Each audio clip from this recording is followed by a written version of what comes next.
And then we all heard that musical note, and I was like, what the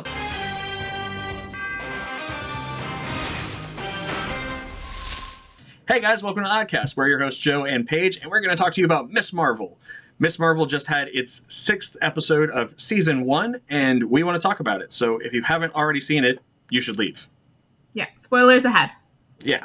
All right, so we're going to dive right into it. Unlike most Marvel shows, this show actually labeled itself as having a season finale, which to me indicates that there will be a Season 2. However, we know in the post-credits area that Miss Marvel won't return until the Marvels. So Season 2 won't happen until at least that movie has released. Mm-hmm. That said, the directors, of which there are 4 for the show, in my opinion, did a fantastic job of bringing Kamala Khan from the comics into live action. They did a really great job. All of the colors, her the camera angles, her going in and out of different states of fantasy and real life, and her imagination. It's difficult to bring that kind of level of imagination visually. It's really easy to do in books, but in a visual medium sometimes because you have to switch entire styles. And everything just blended so well together in that regard. They did a really great job. Yeah, one of my favorite things over the course of the entire show is watching how they incorporated modern forms of communication into the storytelling process. So text messaging is a great example. When Kamala was more like had her head in the clouds, the text messages would show up in the background, but then when she was more grounded or something was more serious, it would come across as just those dull bubbles on the screen. The other thing that I think is so important is the Muslim representation that was brought by the show. It was positive light. It was all about their culture, the way things really are, how they are in modern America. It wasn't the kind of, I don't know, droned version of it that has occurred on television since 9/11. Like, Agreed. You get sick of seeing the same thing. Representation truly is important, and I think that this show really hit that. Their storytelling visually was great, but the written word of what they based it on also stupendous. Yes, absolutely. The writing team definitely had their work cut out for them because they're trying to, introduce a famous Inhuman into a world that does not have Inhumans. And I think that they did this kind of in cool storytelling touches, but they definitely had all the stuff that makes a coming-of-age teen movie, or as we would call it, the things that CN hates. He does hate them. Come to life, including a love quadrangle. With Kamala and her love options, which are, of course, Bruno, or as Paige would call him, Byron. Shut up! Cameron's the other guy, and Cameron kept calling him different stuff, so then I got stuck calling him the wrong name, and so when I finally heard him called Bruno, I was like, oh yeah, that's his name. My bad. It was a fun joke. Bruno. Oh my god, I genuinely thought your name was Brian this whole time. Oh. You're good, because I don't even remember third guy's actual name. I know that she said it like twice, but he was only on screen as the Red Dagger kid, and I know him as MK, and I just don't remember his name. Yeah, that guy. I also do not remember his name. My bad. But the writing was fantastic because I love the way that her family is written. Like, you feel like she's a real person, which is really the way that it's supposed to be. And like, her friend group is awesome. Nasha running for a council seat on the mosque. Fantastic. I love that there are little story threads that they didn't really pull, including the sneaker bandit. So I wonder if there's like deleted scenes somewhere.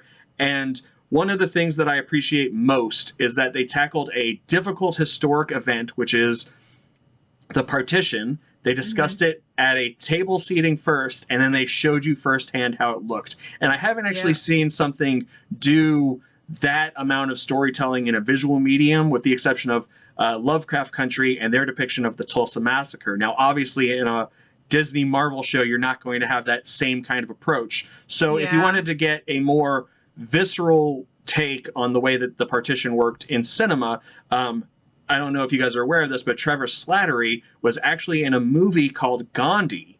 And that movie depicts Partition really, really well. So if you get the chance, I mean, Trevor's a fantastic actor. And I know that he's been with the Ten Rings for a while now, but if you get the chance, definitely go back and watch it. It's awesome. But yeah, so Kamala is written a bit different from the comics because, again, it's bringing that medium over. And some of the changes that they made, I was on board with, and other parts I was not really on board with, which leads me to the final episode and kind of, I feel like the show was great, but to me, the landing really didn't stick. I mean, I felt like it stuck. It just wasn't a perfect 10. Like, it could have been stronger. I think they had to leave it open like that with so many strings dangling, with her still figuring herself out for whatever happens in the Marvels. So I don't feel like it was bad. They still felt like it stuck. Oh, no. I don't want anybody to walk away from this with them thinking that I think that it's bad. I loved the show. I'm very much looking forward to season 2. I'm just saying that for me, the landing in the end was kind of awkward. Awkward's a better way to phrase it, I think. I think that all the story threads that they did are cool, and I dig it. But it just, I don't know, there's something about it, which is weird because the show overall has a 6.1 rating on IMDb, which is low and sad because it's really good. I think a lot of people didn't give it a chance. Maybe they'll go back and give it a chance. But the last episode has a 7.3, which is actually higher than Multiverse of Madness and Thor Love and Thunder on IMDb. Oh, really? That's interesting. Since they only have a 7.1. So they obviously did something right. This last episode was really good. I really enjoyed it. I thought it was really fun bringing everything together. Oh, yeah. And everything comes together not just in the sense of the story, but also in the sense of her costume, which each episode they built towards making the costume, which I thought was really cool because you're seeing the character develop in storytelling, and at the same time you have this visual representation of her changes coming to her. And they left enough of the story threads there of like the clandestine, was that Terrigenesis that we saw? Is the mom still out there? Like, is there still a threat?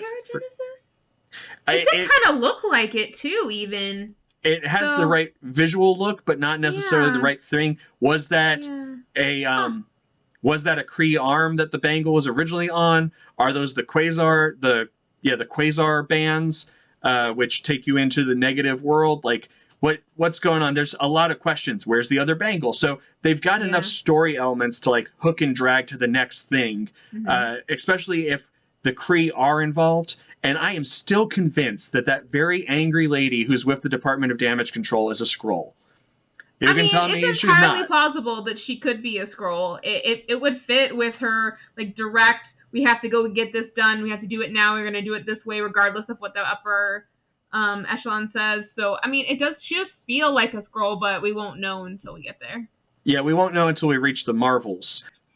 So then, they hit us at the end with Bruno doing a deep dive into the genetics. Kamala, there's something different in your genes. Like a mutation. And then we all heard that musical note, and I was like, what the fuck? I mean, as soon as he said the word mutant, I felt like it was a cue. It was just an automatic, this is what's happening. Yeah, so I don't... Do you think that she's a mutant instead of an Inhuman? Do you think that... I think that because they even said those words, that is the direct, this is what's happening now. She's not an Inhuman. They're probably honestly not even going to touch Inhumans now. They're probably just going to make them all mutants and just wrap it all up. So I was thinking that, I was like, but it wouldn't be fair in my opinion because there were Inhumans as part of the storytelling process in the comics. Well, yes, that's not technically fair to the characters and their whole story arc because the Inhumans are their whole thing. But I think from a storytelling standpoint, when the world's already so huge, it may be easier just to call them all mutants and X-Men and be done with it. Well, we also don't know what they're going to do with the Eternals, which, much like in Moon Knight, tied into Miss Marvel. You're right. No, Kingo's been making movies since forever, so it's very interesting to me that he gets name-dropped a bunch as, Nanny's favorite.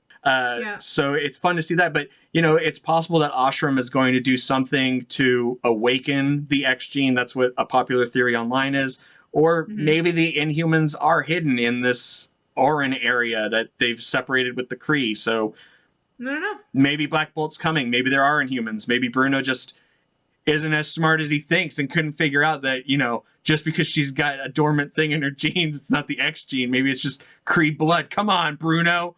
Get with it. I mean, yeah, it's true. We don't know. We don't know how they're gonna do with it. But so overall, I thought it was really great. So what would you give it, Joe? What would you rate it? You know what? I'm going to give it an 8. It's very entertaining. I think that they made the right choice to differentiate her from Peter Parker by making it to where she has the exact opposite, which is a not so secret identity. Is there anybody left in the show who doesn't know who Miss Marvel is other than the Department of Damage Control? Nope. I'm pretty sure everybody knows. Yeah. No, that's right. You're right. Everybody knows. And then, which is cool. It's a different dynamic. Yeah, absolutely. And I love it because it goes back to that storytelling thing that we were talking about with the bringing the community together, and they all defended her in the end. I mean, she very much has that Tobey Maguire Spider-Man type feel, which Tom Holland really hasn't had the opportunity to get yet. But so I'm going to go with an 8. Because now he has no neighborhood because everybody forgot about him. So, He's still your friendly neighborhood, Spider-Man, just nobody knows Peter Parker anymore. Yeah, poor kid. I think I would give it 7.75. It wasn't quite an 8 because there were a couple of drag spots, but overall, I did love it though. It was beautiful to watch. It had a great story, a great cast, a great. I want more. And I keep saying that after every movie because I feel like they all just get here. Like, here's where I want them to be, and they all just get, like, right here. Right so close! But then you can't. So I'm not sure what that's about for me, personally, in my opinions of these, but I felt like Miss Marvel did that for me, too. Why are you laughing at me? Don't you laugh at me? It's just funny. And you know what? I think we forgot something. Hey, Brie, how's it going? Welcome into the party. So Brie Larson shows up at the very end of the entirety of the show, and I don't know if that's Kamala shape-shifting into her.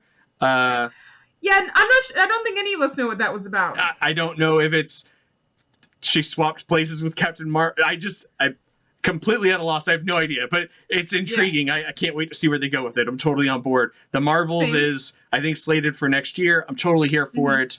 Same. Yeah, but guys, in the comments, let us know, like, what did you like? What did you dislike? What would you give it as a rating?